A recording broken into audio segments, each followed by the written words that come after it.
Welcome to the Dan Casper Show podcast, your chance to catch the full show anytime, anywhere. If you missed it live on the radio, no worries. We've got you covered with all the sports talk, opinions, interviews, and conversations from the show. From the Packers to the Brewers to the biggest stories in sports and around Wisconsin, it's all right here. This is the Dan Casper Show podcast. All right, we are off in the final hour on this Monday morning of June 1st, beginning a brand new work week and a brand new month. Thanks for hanging out with us this morning, whether you are listening on the radio dials. There's a couple of those, 105.1 FM, 790 AM, online at our website, sportstalk1051.com. You can download the app, take us on the go.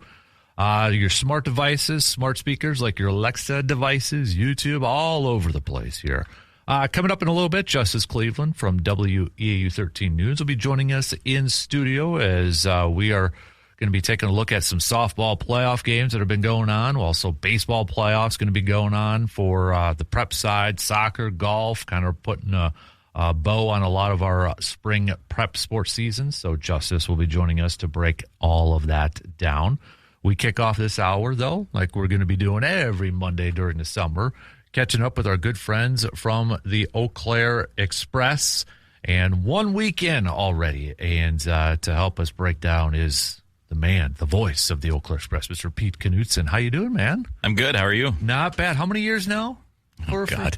I'm putting you on the spot right away. 2014 was my first year, so do the math. 12, I think 13? It's 12. It should be 13, but there was that COVID season in there. That's right. So because you always got to add a year. You do. Yeah. But now you take one away, so it actually works out with the math. There you go. It makes it easier to do the math. It does make it easier. Then I don't have to explain it to my 9-year-old. Right, like, yeah. Dad, like how year zero was actually a year. And Yeah, definitely. It works out. So, yeah, it's been a while. Yeah, well, 1 week in already, man. So, already hitting the road. You got Thunder Bay again tonight. Yeah, Border Cats again. Mm-hmm. Did I see, and you're right up, 111th matchup? Yeah, wow. It's, I'd have to go back and look at my spreadsheet. I think it's the team we played like the third or fourth most in our history. So La Crosse, Duluth, Waterloo, and Thunder Bay are kind of the four that we tend to play the most. So, we have a really good record against them. But, they've gotten better. They got a really good coach last year, and he's back this year, and I really like him.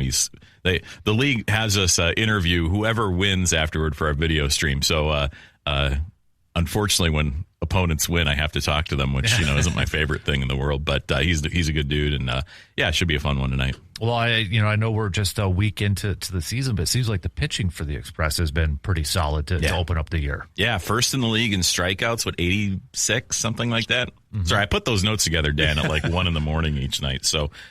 Seventh in ERA, though. Yeah, seventh in ERA. Yeah, Hunter Gunther last night, 7 innings pitched. He had 10 strikeouts in 7 innings. He got Northwoods League Pitcher of the Night before I got those notes done, or after I got those notes done. So he did that. He's from Gilmanton. He's a Winona State kid, so that was pretty cool to see. And pitching's been great. Mm-hmm. Man, if we could just string some hits together, and we did yesterday with the 4-0 win. But if our offense could be anything that it's been the last 2 years with what the pitching's been so far, this could be a team that goes really far. It's interesting because I'm looking at all the pitching stats, like team ERAs, and the Express are 7th in the league, and everybody else who's above them is like 6-1, 5-2, and I'm like, and we're 2-5. Like, how is this happening? Mm-hmm. So get the bats going, and we'll get some guys over the next couple weeks. So not too worried about that. But we got a lot of guys who are like their teams are making like Cinderella runs in the NCAA tournament. So look at like Milwaukee, right? Yep. Like they're one of the 4 seeds that has a shot to make it to the Supers. So like UIC won a couple games. So Jake Busson's going to be a little bit later than he would have been. But it's been interesting to see. Absolutely. Well, you kind of took the next question right away from me. Still waiting for some guys to kind of come to join the team, which I know is always that tough time of period to open up the season, but don't really have the full squad. Yet with them. How about Cal Poly, right? They, I think they were in UCLA's region. I think it was, and UCLA is the number 1 team in the country, and they, I believe, advanced yesterday to the Super Regionals. So Cal Poly guys are going to be late, which they usually are because they're on trimesters. That's a whole other thing, right? But that's pretty cool, man. I think was it 3 or 4 of the hosts of the regionals this weekend are already out, eliminated. Yeah. So there's been some big upsets in the tournament, and go figure that the teams upsetting might have a player or two that we are waiting on. So Did you watch any of UW Milwaukee yet? Yeah, I did. I've seen a little bit of it. We got to send a memo about those jerseys. I know. I mean, they look like Little League jerseys. We got to. Can you get a hold of like maybe Dalton as an alum can kind of maybe put some sway or to that? Well, we need to get some of these like minor league designers out to kind of update it, because man, I was watching that and I go, guys, we gotta do something about those UW Milwaukee. Yeah, definitely. So I gotta ask, so what's it like? Obviously Dale has been with here since the beginning, but now he's got his son playing on the team too, right? So that's got to be kind of cool to kind of call his games, but maybe cool for Dale, you would think, to maybe manage. Well, I remember, so I worked like a full time for a year for the Express in like 2015, something like that. So he would, Dale would rope me into more things when I worked full time. But I remember that year he said, "Hey, I need somebody to do PA for CJ's game," and it was like 10 and under or 12. And I don't even know what it was, but they got to play at Carson, which was kind of cool, at like 9 in the morning or something one Saturday, and came out. So I remember announcing his team when he was like, I don't know, 10 years old, 11 years old, and then, now he's playing for the Express. Well, time to sign up for AARP, I guess. It's like, what are we? So it is cool. Yeah, CJ, I know he's a temp player. I mean, he's actually hit really well. He's been dealing with he slid into home and kind of tore up his hand a little bit. But he's in the lineup tonight, and I think he should be fine. But, man, he keeps hitting the way he is. I don't know what Dale's roster is looking like, but I know he's slated to be our video board operator at points throughout the season. So I don't know how all the schedule works for that, but he's fun to watch. And man, he swings a bat like Dale. He swings a bat like Dalton. Might not have the power that Dalton had, but just you can see all the lessons that Dale tries to teach to the guys in CJ's swing, right? Like the bat's really square through the zone for a long time. Just smart IQ player, just fouls off pitches. Like he just the baseball IQ is at a different level with that kid, which is really fun to watch. And you watch it and you go, can you guys just absorb what he's doing out there? Because that would be great. Like right? Know what base to throw to, know what know when to take off on a pitch, or which count to take off on. Just really smart kid when it comes to baseball. You've obviously been with the Express for a while now. In the last year plus, a lot of changes at the ballpark at Carson Park too. Last year was the video board. This year we've got the dugouts down there too. So from your vantage point, being up there and seeing all the changes, what's that been like to see all these updates to Carson Park? It's cool. It's really fun. It's created some fun stuff at the park. We you do the new dugouts, then you realize that they're bigger, so we got to move where we put our cameras now.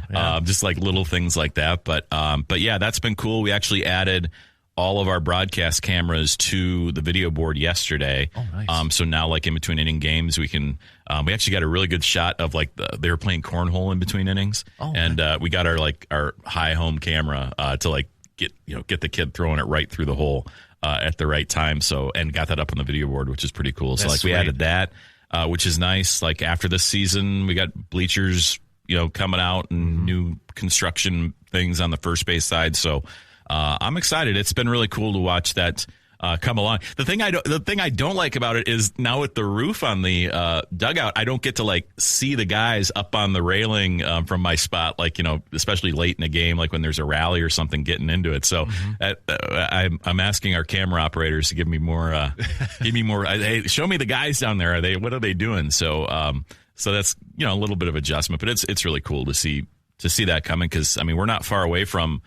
Is it next year? I think we're at the 90th birthday of Carson Park, 1937 when it was built. So, so we're coming up on 90. I don't know. What do you get somebody for a 90th birthday? There's got to be something. Is it like an anniversary sort of thing too? I don't know what that is. I assume. But a gold watch. Retire already. Probably. That's what they tell you. Exactly. You're 90. Retire, man. Oh, man. I know it's only a weekend, but have you gleaned anything, noticed anything about the makeup of this team so far that has kind of really stood out to you? Yeah, again, you got it's kind of similar to the last couple of years, right? Where you got a lot of Wisconsin kids, at least early. It's so hard the first week of the season to really get a sense of the team, because you don't have the regular guys there yet. But a lot of guys who like to play, and a lot of guys who, are timid when it comes to talking to media and all that sort of thing, which is always kind of fun. But that's pretty normal as well. I always harken back to 2019 when we made the championship game. The first 4 games of the year that year, we had to go to Bismarck with a let's just say not a full roster, driving 8-9 hours to Bismarck, North Dakota, and we got outscored in the 4. We had to play 4 games there, and we went 0-4, and we got outscored like 61-15 or something like that combined. Wow. Like we gave up 15 runs a game in those first 4 games, and we made the championship that year. So I was like, the first week I put very little stock in kind of what the team is and whatnot. Again, if these are the pitchers we have for the rest of the season, I think we're going to be in good shape. And the players are good. I think they just got to get, it's the adjustment to the wood bats, and it's all the normal kind of stuff. But they'll be good, and we're going to see new guys come along. Howie Rickett from UNC Wilmington just got here yesterday. Adam Salazar was just got onto the team as well, and we'll see Jake Bussin here probably in the next week or so, and there'll be a number of other guys who start to kind of filter in that kind of add to the offensive ability. And you mentioned it too, Wisconsin, but a lot of local kids too. That is kind of unique to see them at the high school level, and then back now with representing the Eau Claire Express has got to be pretty cool. Yeah, too. I think it's I know we got a kid from Cadott. Is it Hayden Bovey? I think is the guy who's from Cadott as well, and so I got to reminisce about doing high school games up in Cadott as well, which is they put you up in the wrestling room when you call a game there, which really? Is there's like a door that opens up, and it's like a 10-foot drop down to the bleachers, and they're like, yeah, just sit here in the doorway, and I'm like, I could fall off of this, but okay, cool. Yeah. So yeah, just reminiscing about stuff like that. But yeah, just another typical season where Dale's got a lot of really great local talent who's come out, and that's, I think, a fun thing, because not only, you get obviously parents and grandparents, but you get, kids they played with in high school, and you can get some 20-person, 30-person cheering sections that go on for those kids as well. So, this area, I mean, we know it, and every area is kind of like this, but in particular, we got some really good talent in this area. I know you're going to talk with Justus about some softball and whatnot later, but locally here in Western Wisconsin, especially baseball and softball, I think more so than basketball and football, to be honest with you. I mean, I know there's been good players there, but just seems like we develop talent here. I know Dale's got his academy, and that helps out. And it's really fun to see. With the Northwoods League too, a cool thing, All-Star Game, obviously Field of Dreams, and the team's going to be over there next year too. I mean, from your perspective, how cool is that to be able to maybe go down there and call a game? I know. I gotta get our radio guy Noah to.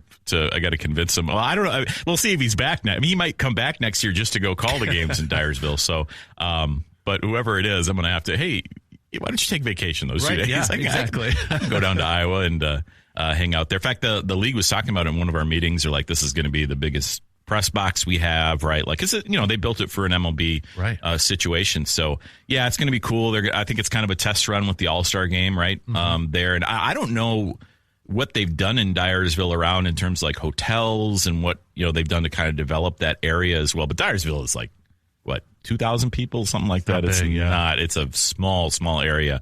But a lot of teams will go. I know we've done it before where when we go play Waterloo, it's only, I think, 45-minute drive or so away from Waterloo. So a lot of teams will take a day trip and run out to Field of Dreams, take some pictures, throw the ball around a little bit as well. So that's going to be cool. They're coming in. Rochester's kind of an interesting story because Rochester's they've kind of gotten in a disagreement with with Mayo Field Mayo Field and the city of Rochester about whether they're going to come back next year. So there's talk about hey, will they be the team that moves in there? Will it be a whole new team? We don't really know. At least I don't know. I'm not privy to those conversations. There's going to be another team coming in very southwestern Michigan, kind of just north of Michigan City, Indiana, and just south of Benton Harbor and St. Joe's in Michigan. So there'll be a new team there. So we'll be up to, what is that, 28? I was going to say it's going to be close to 30, 28 right? teams. Yeah, we're getting close to the 30 team mark, which is wild. It is. I think in 2010 when the Express won the championship, there were 12 teams. I think. Wow.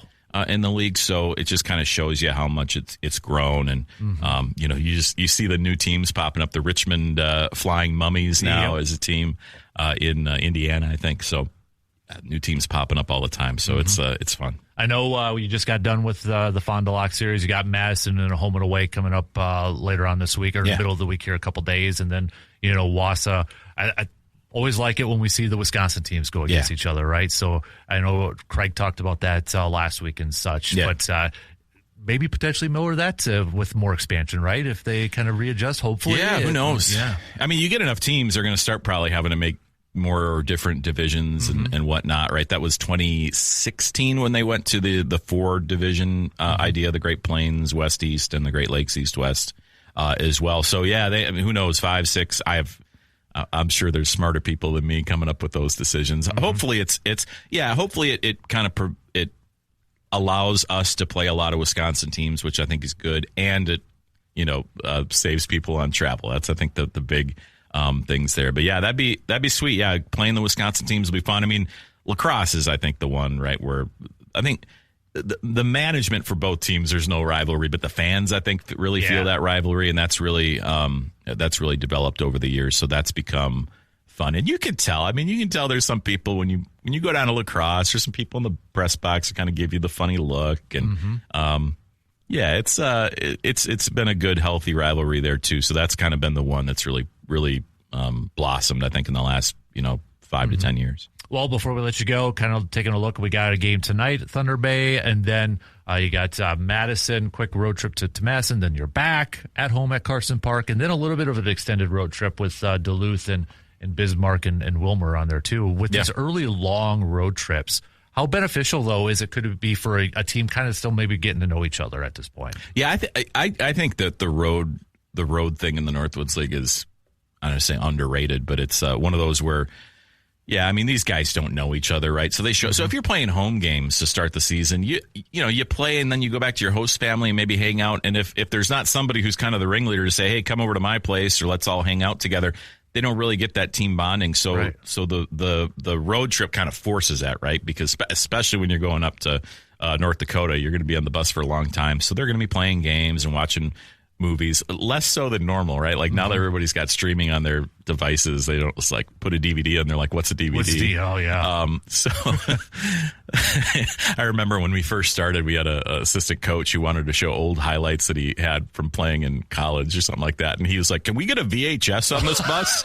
I have a VHS tape, and it's like, dude, oh my gosh, this is not even going to happen. So that doesn't happen as much, but I think that's underrated. I think the teams in the first couple weeks of the season, I think if you're on the road, you actually have an advantage. And maybe I'm wrong on that, but I think that bonding is something that needs to happen. Then once you get back, then people start to hang out more, right? Like once you get 3-4 weeks into the season, then they say, okay, we're gonna hang out at so and so's place, or if there's a local kid, we'll go to his place after the game, or we'll get to the ballpark early and hang out or whatever. So I think they get a little bit more used to it, but you're forced into it on the road, which is good. Right.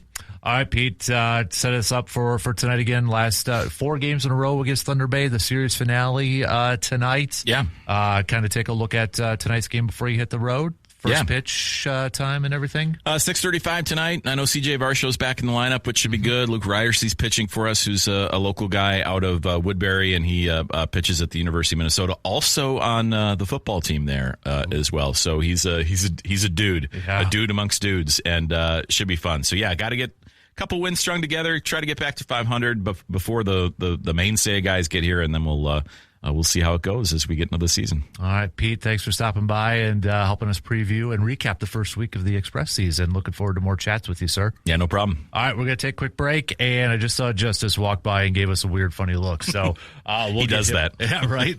We'll take a quick break and get him in coming up after these quick words. Big thanks again to Pete Knutson for stopping by for our weekly Eau Claire Express chat. Don't forget, if you missed those conversations, they will be a part of the All Aboard, the Eau Claire Express podcast. That'll be available shortly after we are off the air here in just a little bit, but not before we get to catch up with Mr. JC and EC, Justice Cleveland. This is an all-star hour you got going on here, right?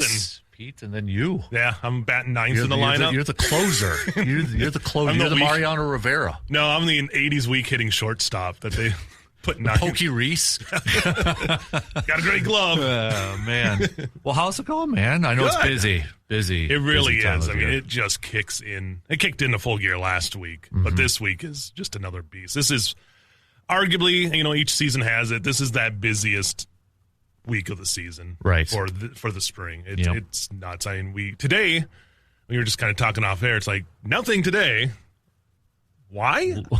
I don't know, because let's just put it all on Tuesday. So Tuesday we have baseball regionals, we have softball sectional semifinals, we have golf sectionals, we have soccer regionals. And I feel like I'm forgetting something else that's going on high school-wise. But, yeah. Track and field? Track and field, thankfully, that is Friday and Saturday. Oh, that's right, state this weekend. And state tennis starts on Thursday. Okay. But, wow, I mean, there are so many things that this is when you're a sports director, these are the days that kind of tear you apart because you want to cover everything. Mm-hmm. When you have 12 games starting at 5 o'clock, you really can't cover. There's not everything. 12 of you. Yeah. So, to our viewers out there, we are not trying to leave anybody out. Mm-hmm. We have 4 people at the most. We will try to get everything we can on Tuesday and going forward. So, yep. Well, on that note, let's do a little quick local sports roundup brought to you by Carpet City Flooring Center. Baseball-wise, I know we got games starting off tomorrow. If we look at like Division I, Eau Claire North is going to be taking on Superior. We've got Memorial is going to be on the road taking on DC Everest. Menominee is going to be at home taking on Marshfield. With the winner of that one, we'll be taking on Chippewa Falls, who is a 2 seed. Hudson is a 1 seed. They would either take on New Richmond or Wisconsin Rapids Lincoln. Yeah, I think watching Memorial North, kind of the way they played at the end of the season here, and even Menominee as well, those are going to be tough teams. I think we've seen it time and time again when those Big River teams get into the playoffs, they step it up a notch. So I think Chi High getting that 2 seed and Hudson the 1 seed. There's a big chance for there being that sectional next week, having a couple Big Rivers teams there. So it'll be fun to watch how that one plays out. Division II, Bloomer is moving on, where they will take on Rylander tomorrow. Baldwin Woodville also moved on. They'll be taking on Northland Pine. Somerset, this is Division II, I don't know if I said it. Somerset taking on Amory. And then Hayward will be taking on Altoona. Altoona had the bye for the first round. They're our 2 seed. Altoona just having a great season, the middle border champs. And, taking on a Hayward team. You don't want to – you got to be ready to go in that first game. We've seen it. I've seen it. I've seen it with Altoona a few years ago where you get knocked. It's not. You don't have a chance. You have one and done. So yeah. But I think this Altoona team just has pitching and has some really good hitting, and they've played so well at Cinder City. So they got a good chance to keep moving on. Division III, St. Croix Falls was the 1 seed, so they get to take on Clayton Turtle Lake. Cumberland with a little bit of an upset over Grantsburg, so they'll be taking on Barron, another Cumberland-Barron matchup in sports. Yeah, so. Little regional rivalry there. Yep. Spooner also moving on. They're taking on Northwestern. You've got Boyceville, who was a 2 seed with the bye. They'll be taking on Chautauqua Weyerhaeuser. Fall Creek, a 1 seed. They'll be hosting Osseo Fairchild. Durand, Arkansas versus Melrose Mindoro. Mondovi taking on Prescott, and then Elk Mound hosting Regis. I mean, this D3 region is just loaded with local teams and a lot of teams that have played some really good baseball this season. So this is the one where I feel like it is just going to be a dogfight to see who gets to state. I mean, Boyceville done St. Croix champs, but battled Durand, Arkansas, Mondovi all season long for that title. Fall Creek, Clover Belt champs, facing an old Clover Belt foe in Osseo, and that's a regional rivalry. And there's plenty of families, that have, friends and family that live in both those cities. So that'll be a fun one.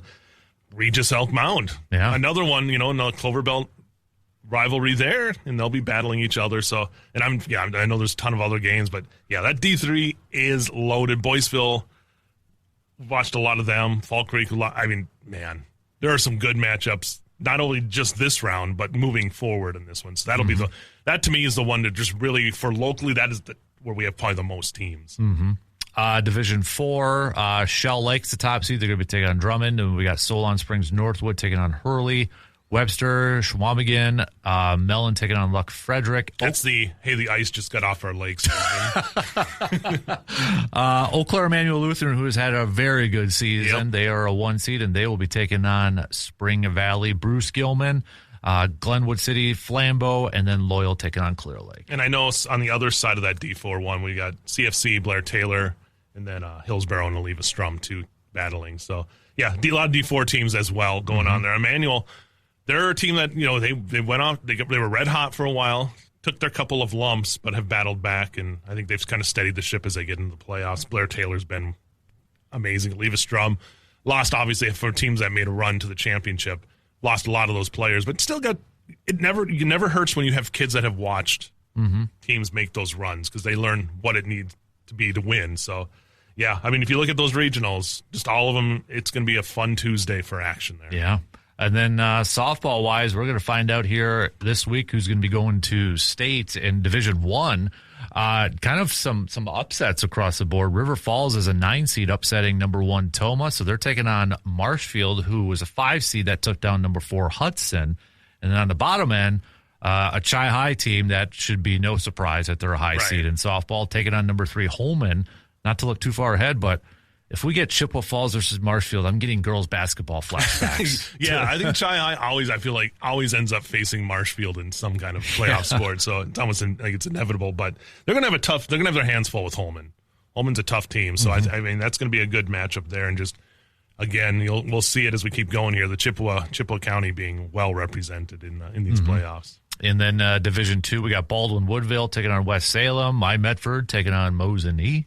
I want to say I watched that Baldwin Woodville team, and it's based on her name, but the pitcher there who's just that's going to be a tough team to beat. She could just throw it up there and the riser and everything. Division III, kind of the same maybe in baseball. Spooner is a 1 seed taking on number 2 St. Croix Falls. Number 1 Stanley Boyd taking on number 3 Prescott too. So. Yeah, that Stanley Boyd team, I don't want to say they've come out of nowhere, but that's that team has really grown this season. And to see them battling, get their first Clover Belt title in how many years? I mean, that to me, to wrestle that away from McDonald, which they've been that top team in the Clover Belt. And Fall Creek obviously going to state a couple straight years too. For them to wrestle that title and get it for them shows you just how much they've grown. Yeah. Division IV, Grantsburg's 1 taking on number 2 Boyceville, and then McDonald Catholic, a number 1 seed, taking on number 2 Augusta. Yeah, and that is a great matchup. They've played already this year, and I think it's going to be a lot closer than it was that first match. I can't remember the exact final score of it, but yeah, again, Chippewa County there, McDonald, just a team that rises up in the playoffs, and wherever they're seated, they always feel like they have a chance to make it to state, and again, they had a really big win over I think it was Oliva Strum in their last game, and Augusta's been playing well, getting a win over Colfax. So, yeah, I mean, you up and down, and then I know the other side of that D4 is Indy and Blair Taylor battling it. Blair Taylor, number 1 team in the state, team that's been to state so many times as well. I mean, we are blessed to have a lot of these teams that are just perennial, have a chance to go. And then Indy Gilmanton, we saw it in basketball, and who knows, make another run here. It's a Dairyland opponent. It's a familiar opponent, so they know each other. Right. You never know. You never know. Yeah. So there's Division 5 then, right? Did I close it? No, Division 5. We've got Solon Springs or Northwood Solon Springs, and then you mentioned Blair Taylor. I meant D5, not D4. No. I'm sorry, I had it written down wrong in my schedule. You're good. You're good. So big week there, and then you mentioned a little bit earlier, but we've got like golf going on this week. Marshfield, River's Edge. That's where D1 is. D3. This is Tuesday, and they'll be at Trempealeau Mountain, and then on Wednesday, D2 goes up to Spooner. Okay. So, nice place to be. Yeah. No kidding. Actually, I'd rather travel north this time of year because it's going to be a little bit cooler than it's going to be around here. And then, right. Yeah, and then we go soccer. Soccer, yeah. Hudson's a 1 seed, taking on Chi High. North's a 5 seed. They'll be taking on DC Everest. Memorial's a 3 seed, taking on Rapids. You got Superior's a 7 seed. This is all for Division 1. Yeah, that's also on Tuesday. Yeah. I mean, you throw all that in, and, quickly with the soccer in D3, I mean, you got a team like Rice Lake that plays all D1 teams. Yeah. And now is going down to D3. And they're 1 seed, and they earn that 1 seed. That is going to be a team I would watch. I think they're going to have a good chance of making it to Milwaukee for state there. Altoona Fall Creek in Division 2 playing, and McDonald Regis also playing in D3. So, yeah, I mean, soccer-wise, we usually have a pretty good somebody from around here makes a run, and I wouldn't be surprised. Speaking of just Rice Lake here quick, for kind of a switch in basketball too, right? With their boys basketball head coach, he's going to go over to to coach the girls side too. So I think that just popped up over the weekend. So I don't know if that's breaking news to me. Oh, okay, yeah. Kevin Orr, yeah, yep, be going over. Sorry. Back to the role that's he had. Kevin Orr. If you know, you know. Back to the program he originally had when he first came to Rice Lake. So, yeah. And that's been a great program. Obviously, with Shepley going to Wisconsin and Schmidt's still there, so he'll have another year. So he'll have a pretty good team lined up there. So that'll be fun to see what they can do. Absolutely. And then really quick before we take a break, state track and field, it's going to be impossible to highlight everybody and all the teams that are there, but is it one of you and Brandon always kind of talk about, going down to lacrosse and covering that because it's just nonstop action. Oh, it is. It is it's going to be 90 degrees. Then it's going to rain one of the days. That's almost a given always. And yeah, it is. It's you can't stop, and your head's on a swivel the whole time. You're trying to catch up with everything. I think it's going to be JD and Phillip this year making the run. So I've done it many times, but yeah, I'll let the young guys get sunburned. We got to see if Brandon's going to bring his big hat again. That big old sunshade hat that he has. So I know I'll be back at some point in the next few years, and I know it's just throwing all the events and then you throw in the weather. It usually is just crazy, and it's just a huge crowd of people too. It's really fun, and they do a really good job hosting it down there. Absolutely. All right, that's your local sports roundup brought to you by Carpet City Flooring Center. Let's take a quick break. We'll talk some Brewers baseball with JC coming up after these few words. All right, we are back. Let's talk some baseball because I know we're going to take another break before the top of the hour. But trying to play a little catch up here. But by the way, Milwaukee. UW Milwaukee plays today. Yep. Elimination game. Yep. Against Auburn. Be a third time. I was looking at him like, man, that's kind of crazy. I had to do a double check. I'm like, wait, they just played them and then they lost. They got to play them. Okay. We have breaking news. Serena Williams. Oh, yeah, out of retirement. Coming out of retirement. She's going to play doubles at this year's Queen's Tournament. So the GOAT is back. Yes. Hey, man, Martina Navratilova played well into her 40s in doubles. So yeah, that's a whole different beast. As a novice tennis player I've become this year, that is a whole different world. I thought you were going to say that's the Eagles signing former Packers receiver Samari Torre as our breaking news for this morning. So. One of the it's like he was on the the amount of wide receivers they've had run through there in the last 5 years. It's like man. Do the Eagles really need another one at this point in time? They're just hoping. Oh man. Well, they have one that they have still no one knows what the future is with. So Yep. All right. So baseball wise, what a month of May for the Brewers, huh? Oh my goodness. Mizorowski completed yesterday, just a fantastic month. If Sanchez doesn't have just a slightly better month with not giving up an earned run. What is crazy, like how does those two pitching performances happen in the same month? I just hope when it's the Brewers and Phillies in the middle of this month that we get a Miz versus Sanchez game. You might not, if you like offense, you might not like that game, but because we had did him and Skeens face off one time, I think last year. Yep. Yeah. And it got hyped up, and Miz and the Brewers got the better end of that one. Yeah. So. Man, I mean, I was thinking about this earlier this morning. Like, this is by far the best a Brewers pitcher has ever come in to their career. Because I was thinking of the guy, Ben Sheets had a ton of hype. His team stunk that he was on, but he came in winning the Olympic gold and came in, and that was huge. Because the rest of that team was not great. Yeah. But I can't think of anybody who's come in like this. People are like, well, Burns won a Cy Young. It's like, Burns. People forget, but there was that season where Burns was giving up a home run every other pitch. Yeah, that first, and then remember the second season he got sent back down, and then he's kind of the Quinn Priester route right now, where he got back to Arizona and trying to figure it out, and then he became a Cy Young guy. Gallardo is kind of the guy I was kind of feeling like that, kind of had maintained it. He got injured, so yeah, this to me has been just a generational run we've seen, and the guy just getting better. And better. The command and control is probably what impresses me the most. Yeah. I mean, I think, what was it, one or just a couple walks this month either? That's no walks yesterday. Yeah. Not giving those free passes. So there is that nervousness as a guy who throws 103 miles per hour. It'll always be there, yeah. Yeah, because, we've seen it with the best. That, especially a starting pitcher when you're out there for almost 100 pitches. Is the human body going to be able to maintain that without something? And I'm not, people are probably like, don't talk about it, but I'm like, I'm just saying that is insane. But Nolan Ryan was able to do it and really didn't have any injuries, so it is possible. I'm just saying it scares you because you just think of all these fireball throwers that we've known, and at some point it usually comes back. Yep. So knock on wood. He's super young. That All-Star game getting on the team last year now looks totally justified. I don't know if it was last year at that point, but man, oh man, they knew something was coming.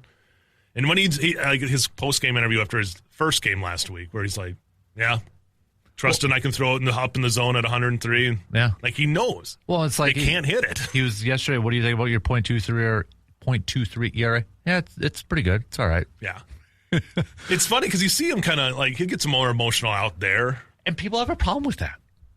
He doesn't get he's not Abner. Right. Abner's helped everybody by like going over the line. Yeah. Abner found the line. Mm-hmm. You don't go past that. He just channeled his inner Brett Favre against Coy Detmer and the Eagles back in the 90s. Oh, I mean, the WWE's smiling. Or the like, hey, still D-Generation X. Yeah. Exactly. But man, oh man, when he did, I'm like, oh.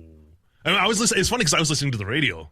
Mm-hmm. And Levering's like, well, you just did it's a little more than normal, which saying for Abner's something. He didn't say what happened. Yeah. Then I got back to the station and I'm like, oh, okay, yeah, that he deserves a fine. He deserves the suspension. Mm-hmm. Yeah, he knows now. Sorry, I know that to me just was such a like, wow, right? Like we're probably lucky that didn't end up in fisticuffs. Oh yeah, at some point. I feel like 10 years ago. Well, if Wilson Contreras was still on the Cardinals, that might have. Tony La Russa was still yep. Exactly. La Russa might have ran out there at him or shuffled slowly out. Yep. So, yeah. The lights are too bright in Miller Park. Remember that one from Tony La Russa? He was the perfect, like, just villain for Brewers fans. Back, especially because I didn't realize they hadn't swept a series at home since 2011. Yep. Like, that's crazy to go 15 years without having just one of those where you just, we've been 3 in a row at home. Mm-hmm. That just shows you how good the Cardinals have been in those stretches and how much they kind of had the Brewers number for a ton of years. Exactly. So we open up a month. Brewers are 4.5 games above those pesky Cardinals for first place. Still every team in the division in the NL Central is a winning record, though. So you got 4 games against the Giants, and then you got the Rockies Rockies and then A's, and then you've got that Phillies series too. So they'll have some pretty decent matchups there coming up. That Phillies series, I'm looking forward to that. Yeah, that should be a good one. But even really quick, because I know we got to take a break. But Brandon Sproats, and this is kind of something we've talked about with Pat Murphy. He's a guy that will really embrace his players, has his players' backs, but he's not afraid to give a little tough love. Right. And said that after Sproats' latest one, he's like, we're not accepting duds like that again. We're not rebuilding here. So he knows. He's so good at well, that was like with Miz last year. He would not, you never heard him highly praise. Yep. Like he didn't want Miz to get too high on himself, which I don't think is going to happen. But he kept him grounded. And I think he's really good at keeping these guys grounded and not letting them, and he knows what they need to get their motivation. I think that's the other thing. You talk with him, it's just something he knows these guys. Mm-hmm. Yeah. All right. We got to take a quick break. So we only got about 10 minutes left to the top of the hour here. So we'll do some picks and start to wrap up. Sounds good. Things on this Monday morning. We'll be right back. All right, we got about 6 minutes left to the top, so let's wrap it up with some picks. Not every baseball team is in action tonight, but we've got Detroit taking on the Tampa Bay Rays. Break up the Rays right now. Holy moly, breaking it all over the place. Yeah, you want to throw that over here quick? Yeah. I'm trying to not malfunction your equipment. It's fine. We're okay. I was so excited about the Tampa Bay Rays. Oh, get me going. Right. I'll go Rays because Tigers have been... They've been awful, man. What happened to that team? Griffin Jackson on the mound tonight, too. Nice. All right. I will remember that when he pitches a no-no. Yeah, there you go. Miami, Washington. Washington's in second place right now in the NL East. Above Philly. Sure. I convinced you. So yeah. I'll go Washington, too. Facts. I'm trying not to destroy your... You're good. I'm back. Kansas City and Cincinnati. The Reds, last place, but still over 500. Yep. Everybody's going to linger in that division. I think there's going to be some good, not just division, but wild card matchups coming up this year. So I'll go Cincinnati. I'm going to go Cincinnati, too. How about, the White Sox, same record as the Cubs, taking on the Twins. This Twins team is your stereotypical, hey, we're going to win 5 straight, and then we're going to lose 5 straight. White Sox, I think, took 2 out of 3 from them earlier, so 3 out of 4 from them last week. So I'll go White Sox. I'm sorry, Twins fans. I misspoke. Oh. Because the White Sox actually have a better winning percentage than the Cubs right now. No pressure on Craig Counsell at all. 542 compared to 533. So, I just want to be accurate, right? Just want to be accurate. Sorry, Cubs fans, but yeah, I'm going with the White Sox. How about Texas, St. Louis? Jacob deGrom for Rangers tonight. He's been struggling. Yeah, I'll go St. Louis. I'm gonna go Cardinals too. Colorado and the Angels. Ugh.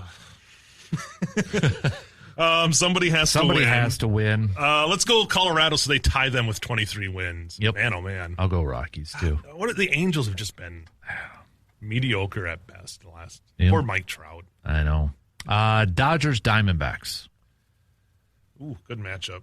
I'm going to go D-backs because I just can't pick the Dodgers.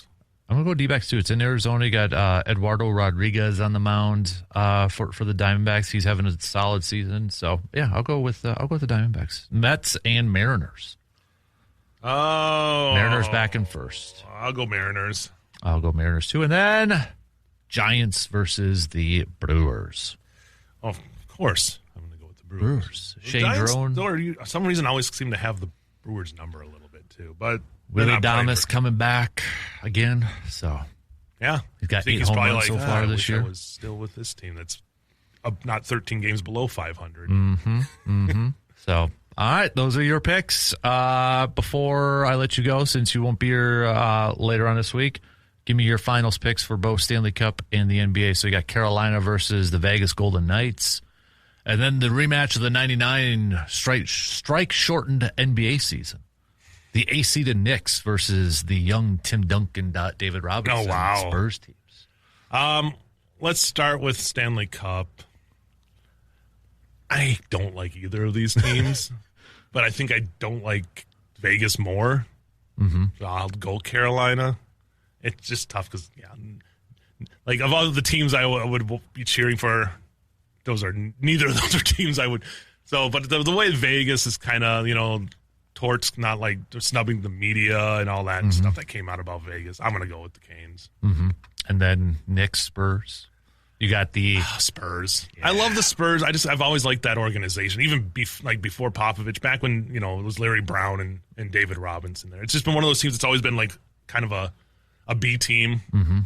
Back when I was a kid, it was the Celtics were my A team, but nice. The Bucks came when I moved to nice. But yeah, I love the way the Spurs do and the way they kind of have kept Pop out there in their minds and when they're playing. I would love to see if Wemby can get it done. But the NBA probably wants New York to finally. Well, that's like you got the iconic brand with the Knicks that finally is back versus the world superstar of Victor Wembanyama. It's a good matchup for the NBA. They got their biggest media market, and then you have their biggest worldwide star coming up here. So yeah, it's going to be fun to watch on NBC, I believe, or is it ESPN? I should know this. I hope it's on NBC because that's when the '99 one was. It was, yeah.